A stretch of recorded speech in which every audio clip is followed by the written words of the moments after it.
ცხეთა, წილკნის და ქსოვრისის სააგარაკე ზონა. ყურადღებით მოусმინეთ ორგანიზაციებს, რომლის თანამშრომლებმაც ამ ტერიტორიაზე მიიღეს სააგარაკე ნაკვეთები. ბიოქიმიის ინსტიტუტი, ვაჭრობის სამინისტრო, ორთოპედიული ქარხანა, სატრანსპორტო გაერთიანება, სპორტოლოტოს გაერთიანება, ტრამვატოლოგიური საავადმყოფო, ხორცისა და რძის მრეწველობის სამინისტრო, იუსტიციის სამინისტრო.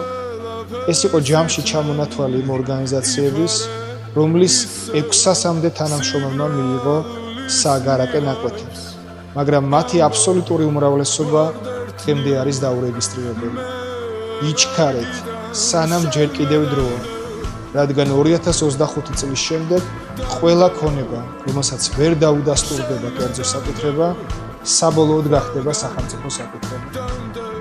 როგორც აჩდილი პატრონს მართობ, მათრობ, მახჯობ, ისონ პირდები შველას მებძვი, მაქრობ, მაქრობ, როგორც დემონის სანდელს მოკვდი, მოკვდი, მოკვდი, რომ გახდეთ იზონ